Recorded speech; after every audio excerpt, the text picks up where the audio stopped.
recently got an email saying that we shouldn't be talking so much about equity. I recently got an email saying that was my sound. Sorry. Let me try that again. I recently got an email saying we shouldn't be talking so much about equity. And it really surprised me that this term has become something that people are becoming or have been or are allergic to. There's something scary about this idea that we would want more equity in the world. And I think for me as a coach and as a coach of coaches, as somebody who's a central part of my work and life has become supporting people to grow and strengthen as coaches, this is a very alarming moment. And so I'm grateful for this opportunity today. I'd like to welcome Michael Eatman, who's going to be our moderator. And Michael, come on in and let's talk about equity and coaching. Well, Happy New Year to everyone. It's good to see you, and it's good for us to be together. Josh, as you were talking about the email that you received, I was just thinking about as we're in, it feels like an unprecedented moment in history that we are again, as COVID continues to hit us in different ways. And it feels like now more than ever, we need coaches that can think not only in the box, but beyond the box to create the box. And when we think about our conversation about coaching equity essentials, we really got started because we wanted to create space for coaches to have more perspective. And so I am delighted to have some recent participants in our Coaching Equity Essentials program, folks who are looking at participating really as faculty in our program as we go along. But we have, I won't give their names because they're going to introduce themselves, but each of them in their own right is coaching and in a variety of ways. And as we start the conversation today, folks who are viewing, we said, what's the provocative question to ask? And what's dawning on me today is, why EQ or why EQ in coaching? Like, what's the purpose of that? Or why equity in coaching? So we talk about emotional intelligence, but what's the whole purpose of equity in coaching? So as you introduce yourself, panelists, would you give your name and then just give us a tidbit around what you think about why equity in coaching? And we'll start with, let's start with David. Gee, thanks, Michael. Put me on the hot seat. My name is David Branston. I am the manager of a workforce development program at a social services agency in San Francisco. And why equity in coaching? Well, the community and population that we serve are at a point of deep transformation and transition in their life, and really noticing how I enter the room and how they enter the room, what I carry consciously, subconsciously, and what they're carrying, and paying respect to that. Wow, David, thank you. I really appreciated what you said about this idea of the folks you're working with are in transition and in transformation. So how do we work that in? And in every area of our work life, we need coaching, and equity is critical to that. So thank you for sharing that. Next, we welcome Isaac, who's joining us. Let's go with May next. May, why equity in coaching? Hello, good afternoon, everyone. I'm May Duong. I direct a program here at Synapse School, which is a lab school of 6 seconds. I direct the social emotional learning program and the equity, inclusion, and diversity initiatives for our school. So why equity in coaching? I think it's a great question. I actually can't imagine coaching without equity. As someone who is, given my identity, and as long as I've been in this country, being an Asian American has been a part of everything I do, and it's impossible for me to think about separating the two. For me, it's really about expanding our perspectives. It is just the fact that it's not visible to everyone doesn't necessarily mean that it's not there. So it's invisible, but it's there in every conversation. It's just a matter of uncovering it. Yeah. May, thank you so much. As you were talking about it, it's always there and expanding perspectives. I was reminded of a client that I had some time ago, a white gentleman, and we were talking about political perspective and faith perspective in coaching. And he said to me, Michael, I feel like my political perspective is outweighing my faith perspective. And so now we're in the guise of coaching. There's all of these different layers that we had to deal with. We had to deal with who he was, how he showed up, how I showed up. And part of our work as coaches is that if we don't have that equity perspective, and there are many definitions for equity, the big idea is like, how do we help people get what they need? And if in helping people get what they need as practitioners, we can't get them there if we haven't done some of our own work. So I appreciate you thinking about that and sharing, May. Sharon, Dr. Sharon, would you share with us, why equity in coaching for you? Equity to me is incredibly important. I have worked with children and adults with autism for years and have strongly fought for equity for them. And now coming into the coaching, if I come in from the perspective of thinking about equity, then I'm allowing that person to be the complete self. And really, quite frankly, before this course, I not necessarily was thinking about that. So, and yet my intent was wanting people to be their complete selves, their whole selves, everything. But I wasn't considering equity in that context, but very important.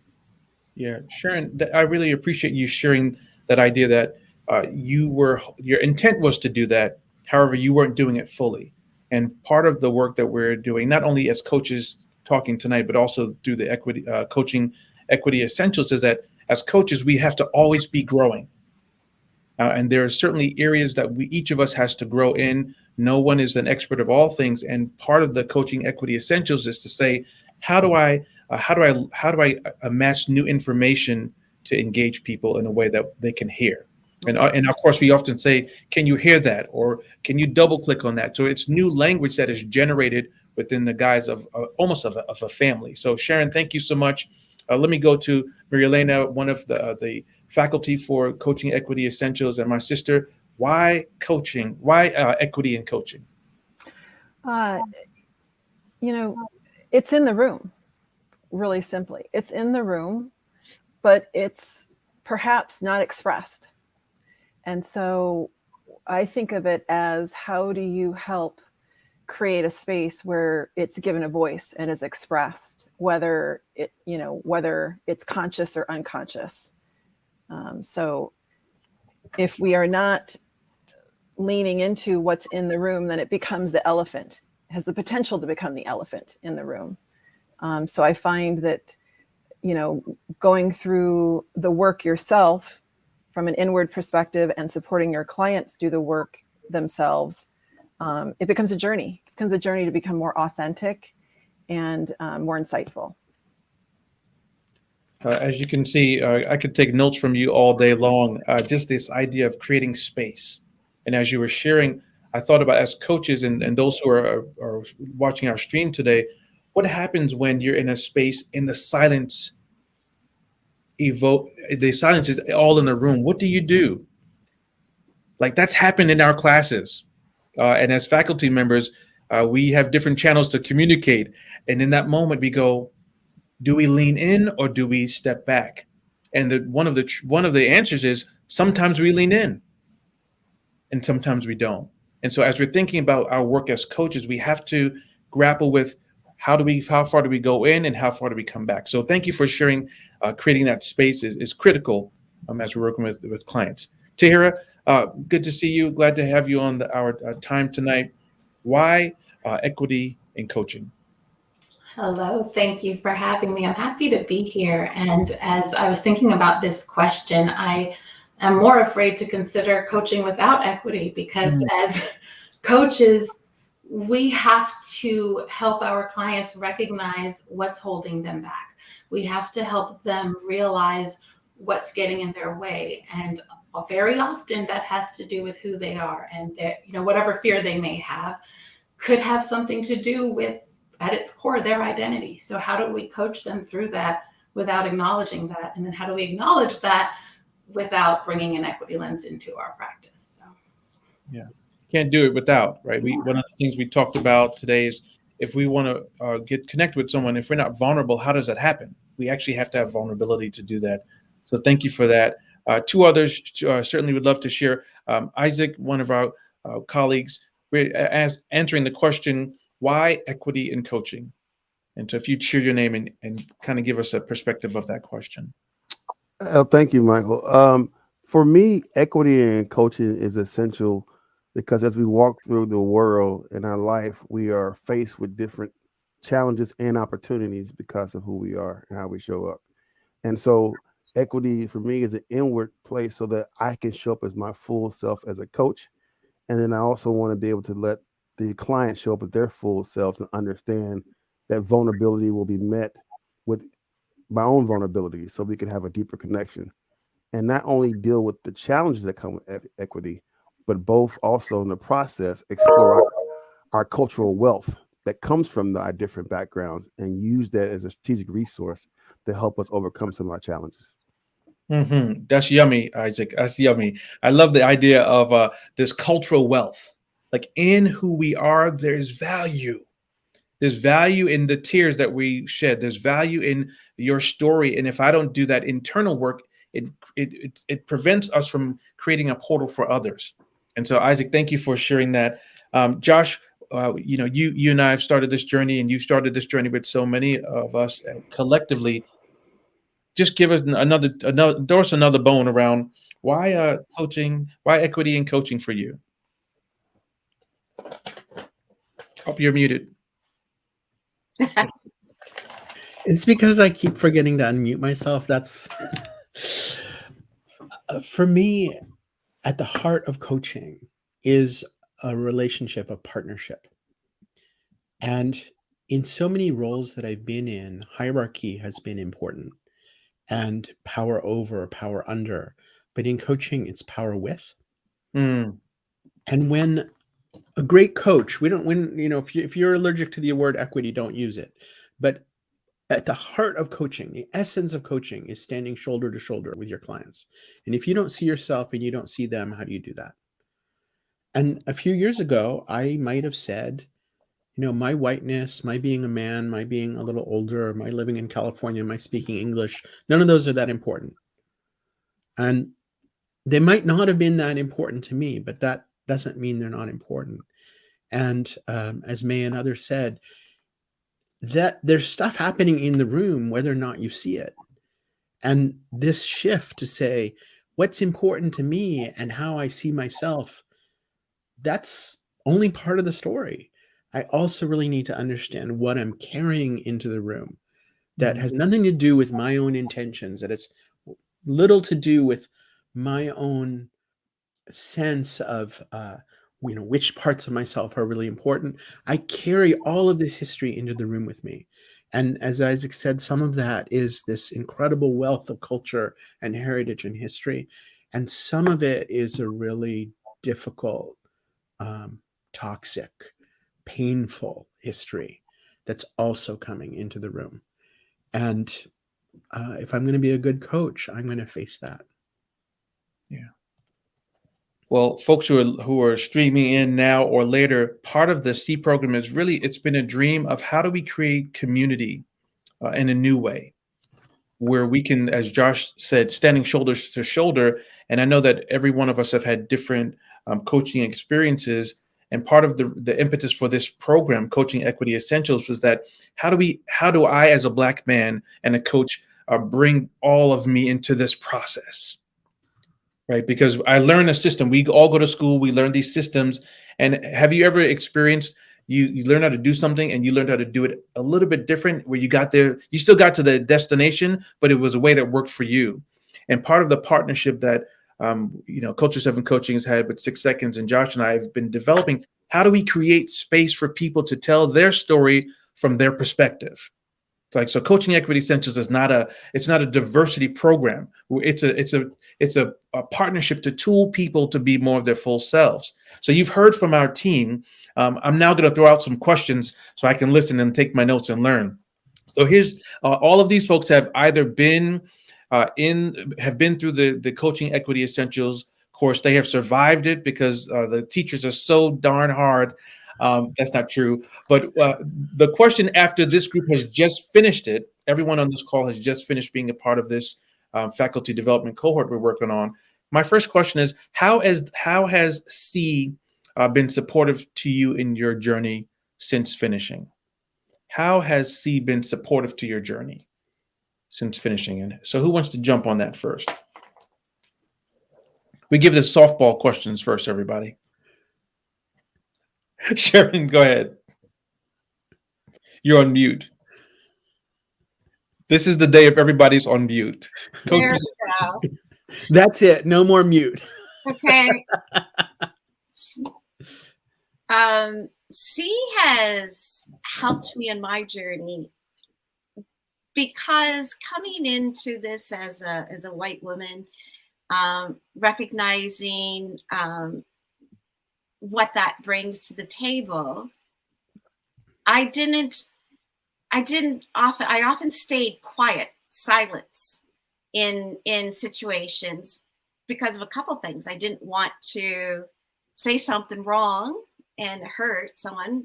I wouldn't ever want to do that. And also I really didn't know what I could say and what I couldn't say.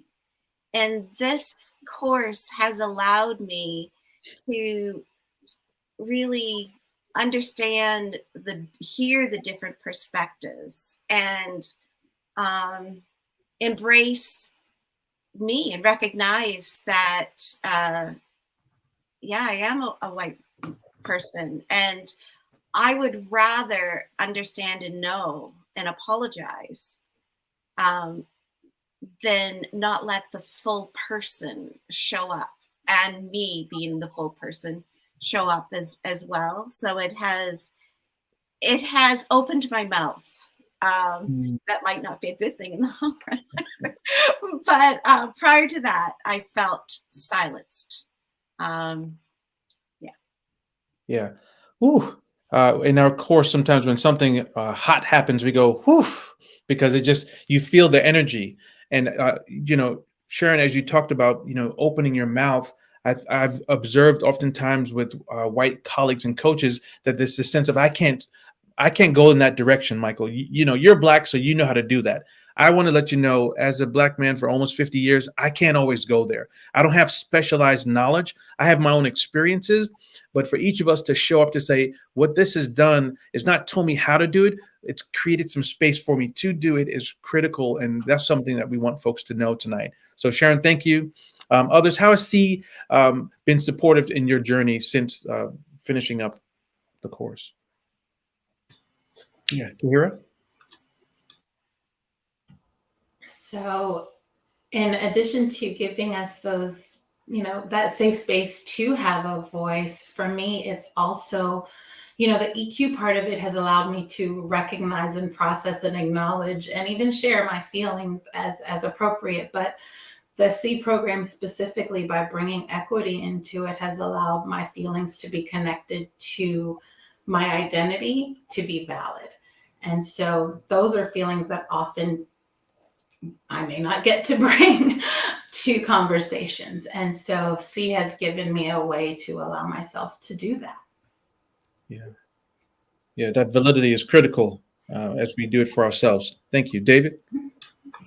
Well, I was going to say, actually, at the conclusion of this last workshop, Isaac, one of my peers here on the panel, was talking about systems and structures, and made it so much more both visceral and visual for me, so that the elephant in the room was the room itself.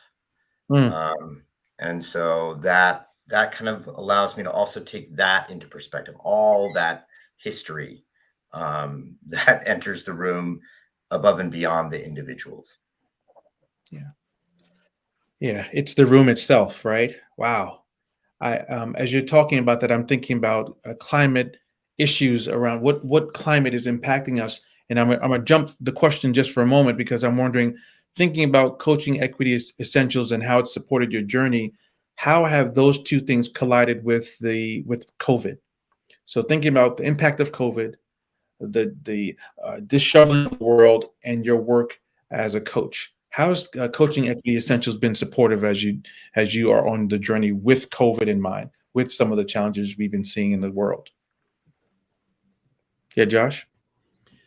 One thought that I have is, I think it was Sophia Salazar who shared with me the term disenfranchised grief, which they told me they learned from a queer psychologist. This idea that many of us go through our days saying, well, this is hard, but it's harder for others, so I can't feel that. And I think that for myself, I've certainly said that to myself a lot of times. I've thought that about a lot of people. And realizing like we're all walking through the world with our various experiences, and it's hard right now. Or some things are hard right now. And those things that are hard are impacting all of us, and they're not impacting all of us equally. And so I've been really recognizing the gift of having space, having a quiet room to work in, having fast internet, these things that come with my privilege. And it's not that I haven't worked for those things, but they've been easier for me because of my privilege. That has become so visible to me in so many Zoom conversations that I've had where clients and colleagues and others are grappling with this. The pandemic is even harder for them. And just a concrete example, and there's a lot of conversation right now about learning loss, and the research is super clear that basically the more wealth and privilege you have in society, the less relevant that is. And kids who are really being impacted by learning loss are the same kids that are impacted by so many other aspects of inequity. Yeah, and it feels like it's just compounding. All these things compound, and it doesn't change it. The work as a coach doesn't. It becomes more. I don't know that we need to do more. I think we need to be more. And so thank you, Josh.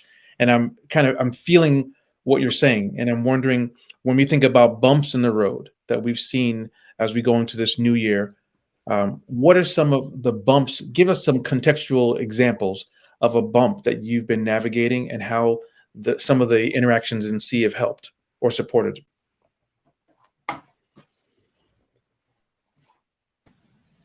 Well, I can speak to that a little bit. In COVID, we've been doing all of our coaching on Zoom, and there's a certain way that we present on Zoom. I specifically never in person have ever been mistaken for anything other than a person of color. But in Zoom, I look different for some reason. I can't get the lighting right. But some of the bumps that have come across were people making assumptions about my own identity as coach, and it has awakened me through the C process to start to check again my assumptions I'm making about myself, assumptions I'm making about others in this two-dimensional world of coaching. And I think I walked away from the C process feeling it's a journey, but more integrated in that identity and more courageous to express that myself, and more courageous to inquire about it, what once would have been something that would have held some fear for me. That notion of having greater courage is really important. And you said it really well about just kind of how you show up. And as coaches, sometimes I've heard coaches say, well, Michael, I de-emphasize who I am as a person of color because I want to make the client feel comfortable. And I realized that all the clients that I have now I go in the door of diversity, and I'm also talking about leadership. And so as I'm talking about leadership, whatever your identity is has to come up. And so I talk about what are the tensions and complexities that come up. And so thank you for sharing that. And so I'd love to know someone else give us some context of a bump that you have experienced as we were in the course and or now, and how the concept of Coaching Equity Essentials has been helpful or has come to mind. in the course, there was Josh actually was modeling coaching, and at one point in time, he said to the client, "Is there an ism that is impacting this situation?" And it really stopped me and thought, "Oh my gosh, I would never have thought to ask that." And it was a critical moment in the coaching. And there was a critical aha. And what happened is that the coaching just all of a sudden went deeper. And what you said about, I think it was Mary Laney, you said about courage. Someone mentioned courage. And I want for my clients, for them to be able to go deeper. And we have to recognize the isms, and so the full self can be there. Yeah, thank you, Sharon. Other takers? Contextual of how bumps have been there, and how the C process, along with other things you are doing, has helped you navigate that? So, Michael, I would say that a challenge for many of us is, if you think about Maslow's hierarchy of needs, and right now it just feels like we're all surviving and we're all trying to stay healthy. We're all trying to do the minimal to just not overtax ourselves, like especially within our school context. There's the safety of the kids, the safety of the staff, and so there isn't as much space for coaching and for talking about equity, right? It's just, and even though it is even more critical at times like this, but for some reason we just feel like this is something that is higher on that hierarchy, and we'll get there when we are all safe and ready. So I feel like that's a bit of a challenge for us here, in terms of making time to have these conversations. It's kind of been on the back burner for a little bit. Yeah. And I wonder, have others experienced that the time feels like there's a time crunch? And if so, how are you navigating this time crunch where equity is getting etched out of coaching? How are you keeping it center stage in the work that you do? Isaac? Michael, for me, what the tools that we learned in the course, especially the self-reflective parts about reflecting who we are and identity and culture and why that is important to us, is something that has given me a deeper framework when I do intake with possible clients. Because I'm a person who foregrounds that I am a Black man, I'm a Black male feminist, because I want the client to know who I am, and I want them to give them a process so they can understand that it doesn't mean it's different, but it does recognize that there is difference. Yeah. And the tools you in the course have been very instrumental in helping my clients walk through that journey that they may have not spent a lot of time on identifying themselves, but they wanted to, and they didn't have a language or framework to do it from. Yeah, that's good, Isaac. And I'm gonna borrow your question, and I'll pay you in Bitcoin later. How are other people, when you're connecting with your clients now, how are you bringing more of your identity into that process? Because as we're prepping for that, what we want viewers to know is that when you're doing coaching equity essentials, or whatever you call it, the more of yourself, you don't have to dominate the coaching session, but how are you bringing yourself into the coaching session? I'd love to hear how some other folks are doing that. Let me ask, David, how about you? How are you how has Coaching Equity Essentials supported you in doing more of that? Well, I think, again, because of the community that I serve, there's so much vulnerability. So being put in a position of having to ask for anything is traumatizing, right? It perpetuates this kind of being the beneficiary of ... So first, before, one of the things I'll address immediately is this positionality of power. Here I am, you're coming to me, you're asking for something, and it's really not it's kind of breaking that down and sort of talking person to person and sort of, examining all those things. One of the critical things in the cultural competence framework that you've developed is the idea of clarifying. So I'll always try and go to what are the things that need to be clarified about myself and about you? What would you like me to know about you? How do I identify? But also certainly the systems of power and structure and making an ask. So. Yeah, I love that. And if I was still, I felt like you were actually coaching me, and I was about to tell you how I show up. I think it's really important. It's a great nuanced way to bring identity into the coaching experience without saying, tell me what your race is, what's your ethnicity, because you might lose a client, you might lose several clients, and that's not necessarily, that impacts other things. And so just how do you want to be seen in this work? I know one time one of my big bumps in coaching is I made an assumption that a fair skinned sister was white. And I was in the room and we were having this conversation, and you could see all of the energy drop out of her face because I made that error. So the question is, in that moment when I made the error, how did I come back? So now I want to switch to, when is a time when you've had a challenge in recent time where you've hit a bump and you had to come back? How did Coaching Equity Essentials help you? And again, this is not like, buy Coaching Equity Essentials. Like that's not the real driver of this. This is really us being human in front of our audiences. And so how did you come back from a challenge recently, and what may be the Coaching Equity Essential connection? Let me start with Josh. Oh, there, Josh. So I made a mistake recently, which I didn't think had to do with race or positionality, but on reflection, I realized it did. And it's a mistake I make a lot of times where I forget to pay attention to emotions. And I know that's ironic, but it's why I have this, handy all the time.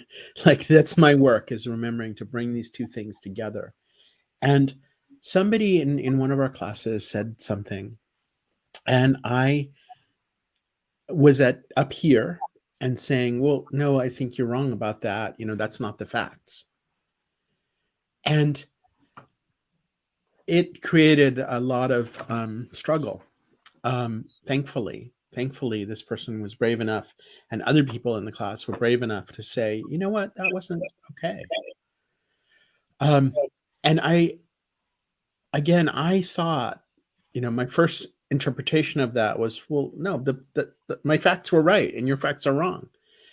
And then I realized, oh, it's not just about facts. And then I realized it's not just about feelings. It's also about identity. It's also about, here is this person with positional authority as a CEO, as a white man, as an older person, as somebody who has the title of CEO, et cetera, et cetera, et cetera. I carry all that's coming with me. I look at myself in the mirror and I don't see myself as somebody powerful. I don't see myself as like coming with all of this stuff, but that doesn't mean I don't come with all that stuff. And so grappling with that and saying, having the humility, which C has helped me strengthen, I feel stronger in my humility as a result of C, to say, oh, I missed something really important here. Yeah. And this is a really key piece. Not only do I see that I said something wrong, I see that I created harm. I hurt you and I'm sorry. And that final piece of it was really a gift from this work, because not realizing that my intention and impact are often not the same thing. And that's a phrase that I got from you, Michael, or that juxtaposition of impact and intent, and realize my intention can be super fantastically loving and supportive, but that's not always my impact. Yeah. Maria-Elena, let me ask you, as we think about the work we've been doing as faculty, you're coaching all the time. What's a cultural bump that you've had to come back from, and how has equity been a support to that? Well, I think anytime historically it goes back to assumptions, but I've perceived someone to have some core part of their identity different than mine, I have been afraid to ask about it. And So, for example, I'm a Latina woman, so working, say, with an Asian client or an African American client, Black client, I would have felt a lot less comfortable asking questions about that or showing up authentically than if I was with another Latina woman. Yeah, and so a lot of the work through this class was acknowledging that I had the skills to lean in to ask those questions. What I needed was the courage. I needed the courage to do it. And to Josh's point, and I also have the skills to acknowledge making mistakes and to acknowledge harm if I blew it, which I've blown it sometimes, and it's felt a little bit like that wasn't the right way for it. But it's a process, right? And I think what came out of this work is an acknowledgement that I'm not going to get it right every time. I'm not going to get it right every time, but if I don't do it at all, I'm getting it wrong all the time. Yeah. Ooh, say that again. Double click on that. Say that, please. Say it again. That's too good. I'm not going to get it right all the time, but if I don't do it at all, it's going to be wrong all the time. All the time. And Maria Elena, one of the reasons I treasure your partnership so much is when you speak, and this is literally, I physically felt that. As coaches, we don't want to do harm. We don't want to get it wrong. And something that the SEEG program has taught me is that when I'm doing it wrong, not only can I acknowledge it, but I don't have to try to defend it. I truly believe that we're working to create an environment that we can build together. If someone is a participant in our program, we're a microcosm of the world. Absolutely will people get hurt. Absolutely. This is the real world. In your homes, in your synagogues, in your workplaces, people get hurt. The question is not, are we going to get hurt? The question is, how do we create an environment that allows us to come back? And I think that's so critical. And I think each of us we've shed tears together. We've had laughter together. And I want to get one more person to share, what is a cultural bump? What is a cultural bump? An issue that just didn't go right, and it had to deal with some aspect of diversity that you've come through. And I'd love you just to share that. Maybe Tahira or May, would love to hear that. What's a cultural bump that you've experienced recently, and how did C help? I can go. I had a coaching session not too long ago where my client shared with me a story about her dad. And her dad was very much the opposite of me, white man from the South, loved the Confederacy. And she was very uncomfortable sharing with me, but at the same time, really eager to, I don't know if it was to hear my thoughts, but I think she was afraid of my reaction. And my initial reaction was kind of, I was a little surprised. And there was a time I wouldn't have necessarily shared that. And I did. I was very comfortable saying to her, "Ooh, wow, wasn't ready for that," and then also acknowledging the fact that, you're uncomfortable sharing this with me because I'm a Black woman. And and that opened up a really nice dialogue between the two of us. And she relaxed and was able to get to the heart of her issues and not have to feel like she had to tiptoe because of what I may be offended by. And so I guess the bump could have been my reaction, but what I'm more grateful for is that I had the tools to really be curious, stay curious, and just compassionately engage with her the way that we learned in C. Yeah, thank you so much. And before I go to May, I want to just double click on that. How do you do that? How do I dig in when something is hard? What was happening for you cognitively and emotionally that allowed you to lean into that conversation as opposed to withdraw? For me, I think the first part of it was that I had done the work myself, where I was able to acknowledge every possible aspect of my identity and acknowledge my own feelings about everything related to who I am.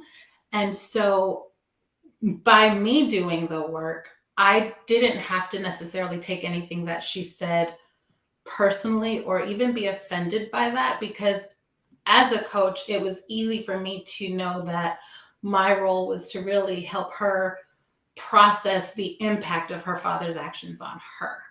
And so keeping the focus on how her father's identity was impacting her by giving her the space to explore her own identity the way that I was able to explore mine is how I was able to get through that. Thank you for answering that, because that helped me with my next question. I really appreciate it. In the course, we talk a lot about, we've talked some about compassionate engagement.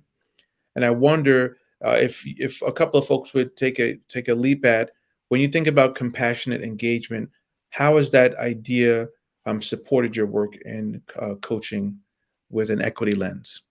And let me start with Isaac. Michael, in my work in coaching, I do a lot where people are trying to improve their DEI competency or inclusive leadership. So that comes up a lot. And what the class and course helped frame for me in a deeper way was to have the type of compassionate and engagement with my clients and be able to hear something that I don't want to hear, be able to and pray to God they never say it again, but give them that space and the empathy so that they feel comfortable to continue to say those things next week or the week after. And so that's important about meeting somebody at their humanity and allow them to be fully human. It was very essential, even if you might have some differences on what they're saying. And I think the course provided a deeper framework from which to work through that. Yeah, Isaac, thank you. I really, just listening, we talk a lot about tone. And even as you were talking, Isaac has in his work around DEI, he has this concept of just leadership. This is just leadership. Like, if we're leading, just leadership, do the work that you need to do so you can just lead. But I think sometimes we're leading others when we haven't done that work, that just work, that deep work. So I really, it even evokes emotion in me, right? So how do we bring our full selves? And so I'd love others to take a leap at that question, this idea of compassionate engagement. How have you used that as a tool in your work?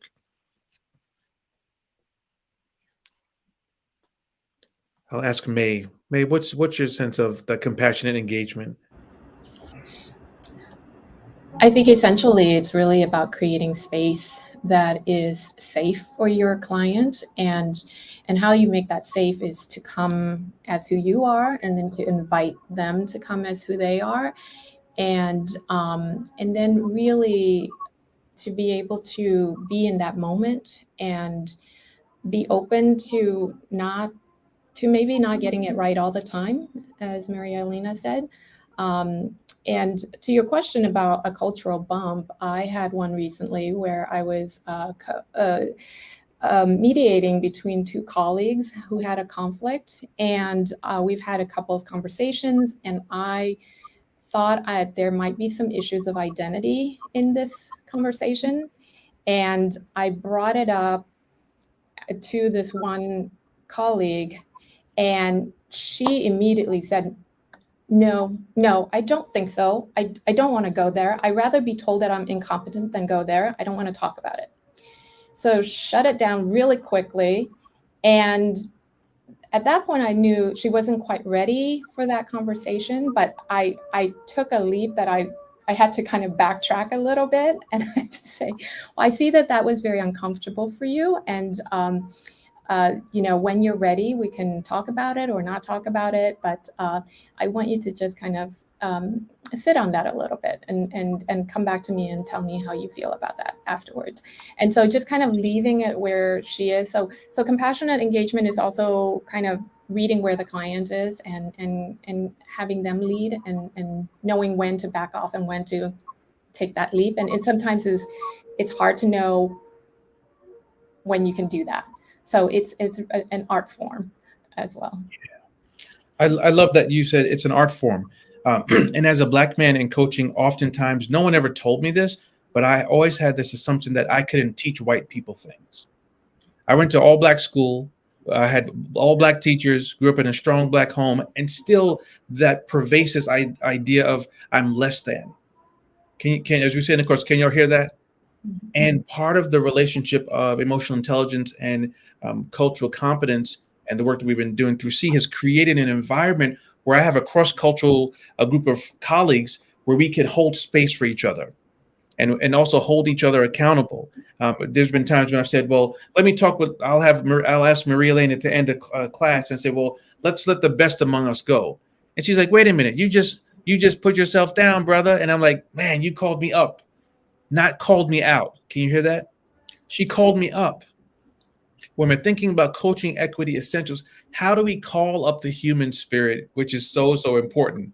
So I appreciate folks for sharing that. We're going to shift just a little bit in this last part of our time. Can I ask you a question first, Michael? Sorry. Yeah. Uh-oh. Yeah. But I'm just wondering what it's been, if you wouldn't mind sharing a little more. Here we are live again. You given that story you just shared, what's it been like for you when I've said to you, Michael, I don't know how to do this, please guide, or you are the expert in this room? Wow. It's been, if anyone joins the class, here's the only plug, go to the video clip. I'm teasing. We've had many crying sessions together. I think in some regards, I've had to realize that I have that agency in me. For example, when we're working on curriculum and typing it, because I esteem you so highly as a colleague, at first I'm like, all right, Josh, you go ahead and you type it up. But then you're like, what's your perspective? And so I think creating an environment where the expectation and the hope was that I would lend my perspective, I think that is liberating. And so I'm not sure, as I think about the work that I'm doing in Coaching Equity Essentials, it has really positioned me, and this is a controversial perspective that somebody's going to get emails, maybe Josh or somebody else, but not me. This work has helped to liberate my mind in a sense that I'm paying slavery back now. And every time I say that, everybody gets like, oh, Lord, this is about to shut the whole program down. Listen carefully, I'm not paying white people back. I'm paying slavery, a systemic thinking that I'm less than, back. And as I do that, it fills my heart. And it's not the energy you hear in my voice is about liberation. And I believe that men need it. And I believe that folks in the LGBT community need that. I think that women need that. And we're all providing that space so that people are identifying their real names in our program. They're encountering who they are. So it's been liberating because you didn't give me permission. I gave myself permission because it was already in me. And I think one of the gifts of this program, as we talk about it with the world, is we want to provide a platform for coaches to say, what's your voice? And on this platform, you can have it. Last thing I'll say, Josh, is that the noble goal, and Isaac and I were on a call today, the idea of the noble goal is that no one is made less. The world we live in, people are made less. All people are not even seen. And so when you ask the question, how did it feel for me? It felt for me that I had air to breathe.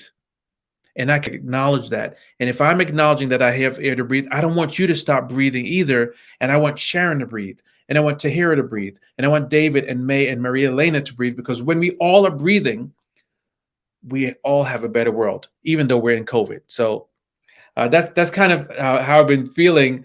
And I know that's my attempt. I do want to shift our last 10 minutes to what are questions that people who have participated in the program, what's on your heart and mind in these last 10 minutes? Because I'm sure there's something, either a statement or a question that you want to throw out there. Uh-oh. I'll throw my hat in the ring. I was invited to participate in C, and not wanting to sound like I'm blowing sunshine, but this is coming very soon on the heels of my coaching training with 6 Seconds. And so it's not as though I had my ICF credential, and I'm still on that path. And this has done nothing but made me so much more in tune with myself as a coach. Tackling and confronting equity issues, just sort of I think what Marielena was talking about, not making errors of omission. I'd rather make an error of commission than an error of omission. So being there and engaging and exploring, co-exploring with a client. Yeah, that's good. Yeah. Others, what are some things that are bubbling in your heart as we share this concept with the world? I'll go. So, before I came to Seed, I felt like I've done this work. I think about it all the time. I'm constantly mulling over things, reflecting on everything, every interaction, reading all the sorts of stuff. So it felt like, sometimes I just didn't want to open some of this up because there are wounds there, and I really didn't want to talk about it. It's exhausting. But what was so refreshing about the Seed process was the EQ piece and the equity piece coming together. And to me, it felt like finally there's an approach that makes intuitive sense to me. It's very humanistic. It really takes into account our lived experiences, and actually makes us feel empowered to approach from that orientation. And I am just so thankful for having experienced this. On the surface, it felt like a very simple process, but you can dig so deep with it, the frameworks that we've learned. And so what I'm walking away with is more contemplation on, particularly around, I do a lot of work with parents. And the reason why I went into this area is because when I went into EQ, I thought we need to teach the skills earlier. And so I went into education, and then I said, it's got to be even earlier than that. So then I went into parenting. And the same with equity. I think it needs to happen earlier and earlier. And so I am really, really interested in how our identity impacts our parenting styles and practices. And so that's what I'm walking away with, and hoping to dig a little deeper into that. May, thank you so much. You really framed our last question. Thinking about this, the work that we've done, what's next for you? Like, as you've learned more about the Seed program, you've participated in it, and as you think about the equity space and coaching, what's next for you? I'd love our viewers to get a little bit of a snapshot of that.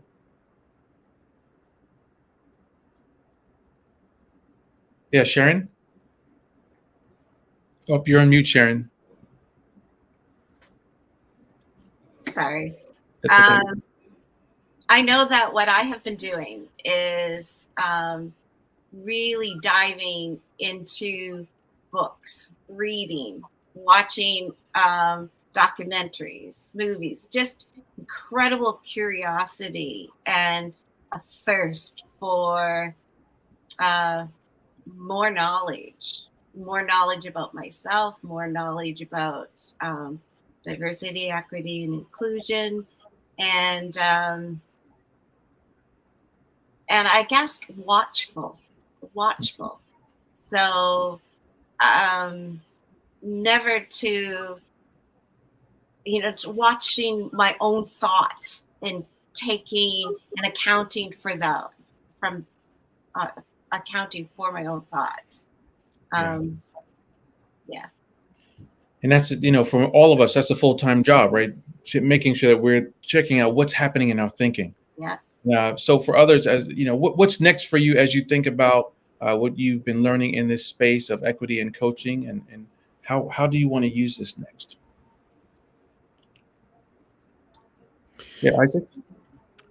Yeah, Michael, I it was inspiring to go through the program and through the course, and it helped affirm what I want to do in the future with 6 Seconds, as we use this equity and EQ frame to drive how can it influence other segments of emotional intelligence, and how do we get there as a emotional intelligence community. And then kind of picking up off the retreat, Josh, that we had earlier this week, to the point where equity is just part of coaching, that it becomes something that just becomes foundational to who we are and how we train and what we expect from good coaches. Yeah, thank you. So true. Josh?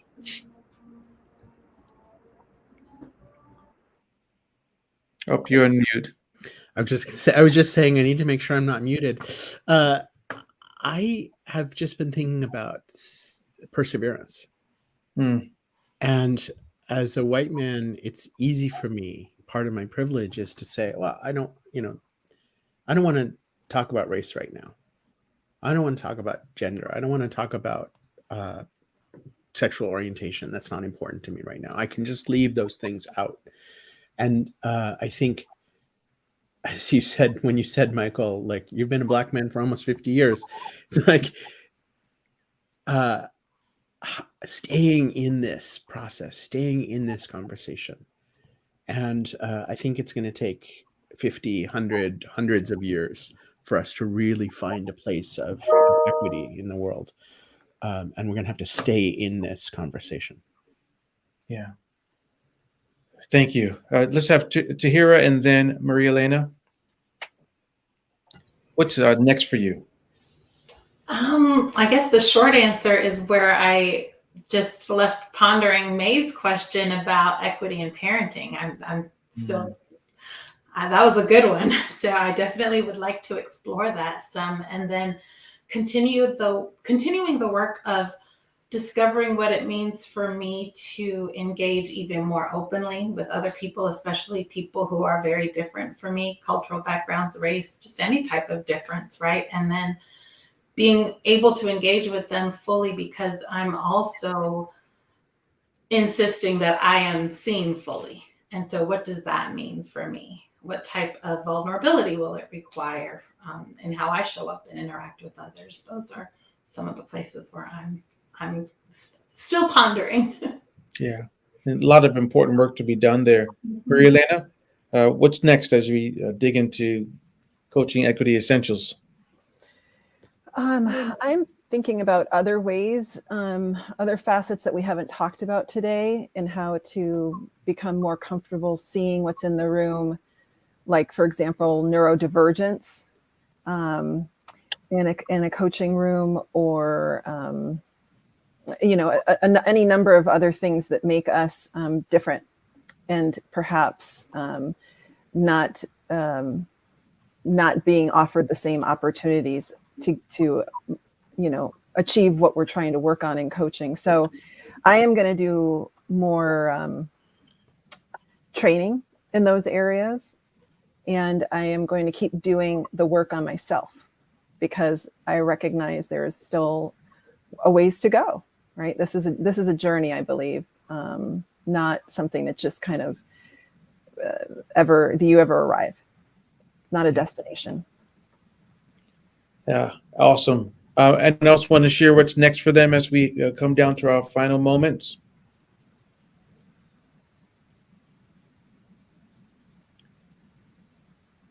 Well, we certainly don't have, we're not going to leave any open space.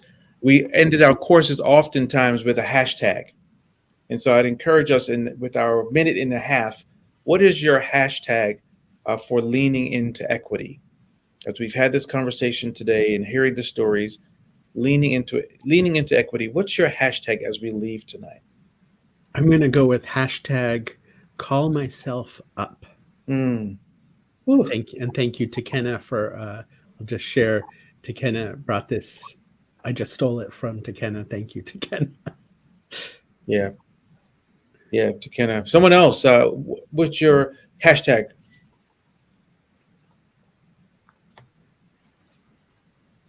I'll jump in. Hashtag keep leaning. Hashtag keep leaning, because I want to be caught. Isaac? Be a better coach. Yes. Hashtag be a better coach. David? I guess apropos of the moment, but also on a deeper level, hashtag take yourself off mute. That's good. That's good. Oh my. Sharon, I know our time is slipping. Hashtag, what's your hashtag? I was going to say hashtag voice, but I much like yours better, David. Maria Elena? Hashtag practice equals growth. And as I know our time has come, we just want you to, as we talked about leaning into equity, the hope is as we lean into equity is that we create a community where others will catch you. We thank you all for being with us tonight. There's lots of work to do, and we're looking forward to our next StreamYard. Have a good evening, everyone.